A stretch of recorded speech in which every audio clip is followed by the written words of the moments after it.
اب رمیش کمار صاحب، یہ آرڈیننس آپ لے کر آ گئے جب قومی اسمبلی میں اس آئینی ترمیم کو متعارف کروا دیا گیا تھا، پھر اچانک سے وہ اجلاس کو ختم کرنا پڑا. یہ حکومت اتنی جلد بازی میں فیصلے کیوں کر رہی ہے؟ پی ڈی ایم کو، اپوزیشن جماعتوں کو اس میں اعتماد میں کیوں نہیں لیا گیا؟ سب سے بڑا اعتراض انہیں یہی ہے. ارباب جہانگیر، پہلی چیز تو یہ کہ دیکھیں، ہمیں سب کو پتا ہے کہ ہماری کانسٹیٹیوشنل امینڈمنٹ کے لیے ہمارے پاس جو ہے وہ اکثریت موجود نہیں ہے. مگر یہ ایک مطالبہ صرف پی ٹی آئی کا نہیں ہے، یہ ساری پولیٹیکل پارٹیز جو ہے یہ چاہتی تھی، ایکسپٹ پیپلز پارٹی. کیونکہ پیپلز پارٹی تو گیم کر دیتی ہے، اس وجہ سے وہ پھر بھی نہیں چاہتی، مگر دوسرے چاہتے تھے کہ کم سے کم، اسپیشلی لاسٹ ٹائم جب یہ کچھ ہوا تھا، جب پی ایم ایل این کی گورنمنٹ تھی، پی ٹی آئی والوں نے ایکشن لیا مگر پی ایم ایل این نے ایکشن نہیں لیا تھا. مگر پھر بھی جو ہے ایک چیز سب کی طرف سے یہ ڈیمانڈ آئی تھی کہ اس چیزوں کو ہمیں کسی طریقے سے کنٹرول کرنا چاہیے. یہ قسم کا الیکٹورل ریفارم ہے. میں سمجھتا ہوں جب آپ الیکشن کے حوالے سے آپ کوسچن مارک کرتے ہیں تو آپ کے سامنے یہ سینٹ کی الیکشن بھی جو ہے کوسچن مارک ہے کہ کس طریقے سے لوگ پیسے لیتے ہیں.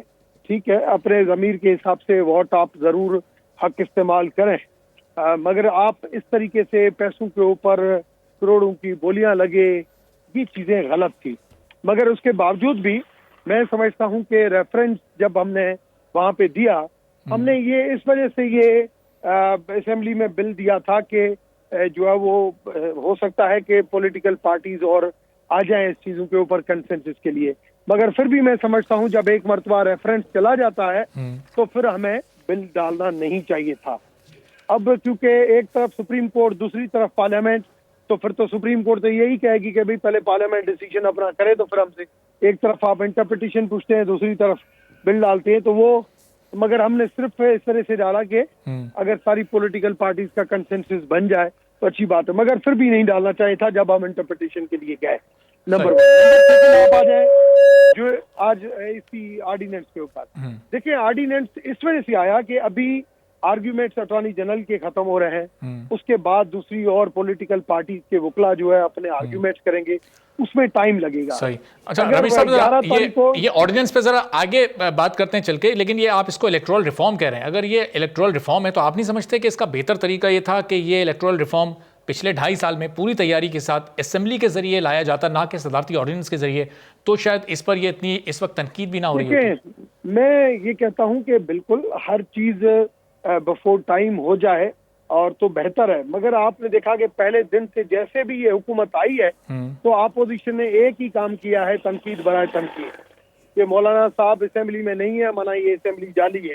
مولانا صاحب جو ہے وہ ہر الیکشن میں پرائم منسٹر کے خلاف بھی لڑیں گے، اسپیکر کے ٹائم پہ بھی لڑیں گے، ووٹ بھی دیں گے، مگر پھر بھی یہ اسمبلی جعلی ہے. مولانا صاحب سینیٹ میں لڑیں گے، پھر بھی یہ اسمبلی جعلی ہے. ایک تو چیز یہ میں بھی 2002 سے ان چیزوں سے دیکھتا آ رہا ہوں. ہر پولیٹیکل پارٹی جب بھی دوسری پولیٹیکل پارٹی جیتی ہے تو دوسرا اپنی شکست نہیں مانتا ہے، مگر الیکشن کمیشن کے اوپر کوسچن مارک کرتا ہے. الیکشن کمیشن میں یہ نہیں کہتا کہ 100% درست ہے، مگر اس کو درست کس کو کرنا تھا؟ ساری پولیٹیکل پارٹیز کو کرنا تھا، اور ان پولیٹیکل پارٹیز کو کرنا تھا جو مسلسل حکومت میں رہتے ہوئے آئی ہے، مگر انہوں نے اپنے ٹائم پہ وہ ریفارم نہیں کیا. چاہے نیب ریفارم ہو، چاہے جوڈیشل ریفارم ہو، چاہے الیکٹورل ریفارم ہو.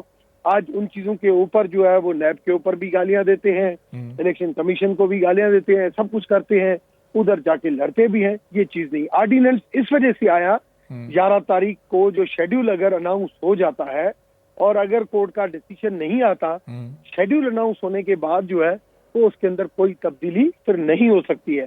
اب آرڈیننس سے یہ کور ہو جائے گا کہ اگر سپریم کورٹ نے اپنا ڈیسیژن سینیٹ کی الیکشن سے پہلے اگر دے دیا تو پھر جو ووٹ ہوں گے، جو بیلٹ پیپر کے ذریعے ہی ووٹ ہے، بیلٹ پیپر سیکریٹ ہی فی الحال رہے گا. اگر سپریم کورٹ نے انٹرپریٹیشن کو اس کو کلیئر دے دیا کہ بھائی ہاں پارٹی سربراہ کو بتایا جائے، تو پھر پارٹی سربراہ اس کو چیک کر سکتا ہے.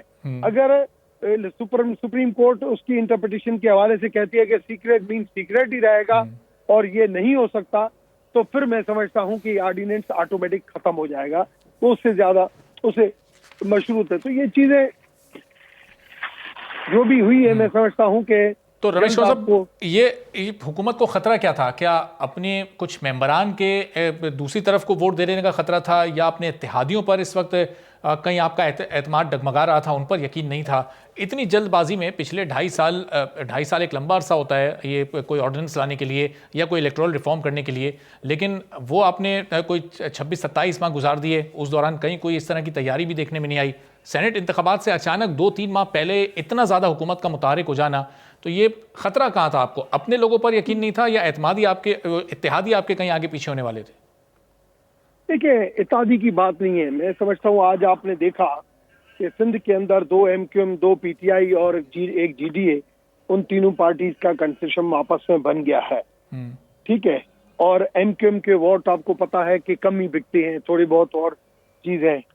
تھوڑا سا ایشو جو ہے وہ GDA اور PTI کے لوگوں کا ضرور سندھ کے اندر ہے. اس کی وجہ یہ ہے کہ پیپلز پارٹی جو ہے وہ آپ کو پتا ہے کہ بہت بڑا، جیسے لاسٹ ٹائم 2 سیٹیں KPK سے نکال دی، ایک بھی سیٹ نہیں تھی، اور اس کے اندر جو ہے وہ کچھ MPs جو ہے وہ اس طریقے سے گئے تھے. یہ غلط پریکٹس ہے. ایسا جو ہے وہ کبھی کبھار کسی کے ایمان کو جو ہے وہ خرید لیتا ہے، اور جس کی وجہ سے یہ چیزیں ہوتی ہیں جو پرنسپلی غلط ہے. جو پرنسپلی غلط ہیں، اگر اس سسٹم کو روکنے کے لیے اگر درست کی دیر یا سویر اگر کی جاتی ہے، تو اگر وہ سسٹم بہتر ہے تو میں سمجھتا ہوں کہ اس کی ٹائم کے اوپر نہیں جانا چاہیے. ٹائم پہلے ہوتا تو بہتر تھا، مگر ابھی بھی دیر آئے درست ہے. ان چیزوں کو یہ صرف PTI کی ڈیمانڈ نہیں ہے. آپ اگر پنجاب ہے نا، پنجاب میں اگر ٹھیک ہے، چلیں رمیش صاحب میں آپ کی طرف واپس بھی ذرا آتا ہوں. نثار کھڑو صاحب اور کامران مرتضیٰ صاحب دونوں یہ میں جوائن تو کامران صاحب، اب آپ اس کیس میں فریق کے طور پر شامل بھی ہو گئے ہیں. آپ کو اعتراض کیا ہے اس جو آرڈیننس آیا؟ چونکہ اس میں تو تمام ہی سیاسی جماعتوں کا فائدہ ہے. آپ کے اپنی پارٹی کے سربراہ بھی اپنے کسی نمائندے کا ووٹ دیکھ سکتے ہیں کہ انہوں نے کس کو دیا ہے. پھر آپ کا بنیادی اعتراض کیا ہے اس پر؟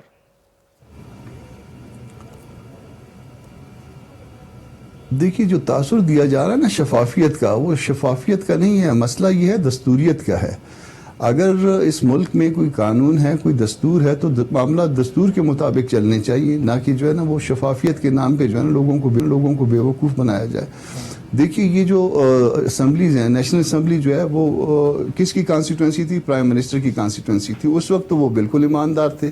پروونشل اسمبلی جو ہے وہ کس کی کانسٹیٹوئنسی تھی؟ وہ اور نیشنل اسمبلی بھی وہ صدر صاحب کی جو ہے نا وہ کانسٹیٹوئنسی تھی. جب ان کو ووٹ دینا تھا اس وقت بھی وہ بے ایمان نہیں تھے. جب چیئرمین سینٹ کا الیکشن تھا جس میں 14 ووٹ جو ہے وہ ادھر ادھر ہو گئے اپوزیشن کے کھڑے ہوتے ہوئے اور بیٹھتے ہوئے، اس وقت بھی وہ بے ایمان نہیں تھے. اب یہ بے ایمان کس وقت ہو گئے؟ بے ایمان آپ کی باری آئی تو وہ بے ایمان ہو گئے. آپ روز ان کو جو ہے نا وہ ٹی وی پہ اور میڈیا میں ان کو روز جو ہے نا ان ممبرز کو، ان پروونشل اسمبلی کے ممبرز کو، ان نیشنل اسمبلی کے ممبر کو یہ تاثر دیتے ہیں کہ وہ بک گئے ہیں، وہ بے ایمان ہیں. یہ کیا اس ملک کے مفاد میں ہے؟ کیا یہ اس ملک کے لیے جو ہے نا وہ اچھا ہوگا آئندہ کے لیے؟ اس کا جواب آپ دے دیجئے. پھر دوسری بات جو ہے نا، آپ چلے، آپ کو چلو دیر آئے درست آئے، اب آپ کو شفافیت یاد آ گئی، آپ جو ہے نا وہ کہتے ہیں کہ جی یہ بہت اچھا کام ہے. مگر کوئی چیز اگر ہماری سمجھ کے مطابق دستور میں کسی مخصوص طریقے سے لکھی ہوئی ہے تو کیا یہ معاملہ اسی طرح سے نہیں ہونا چاہیے؟ سبسکرائب کریں اور بیل دبائیں تاکہ کوئی خبر رہ نہ جائے.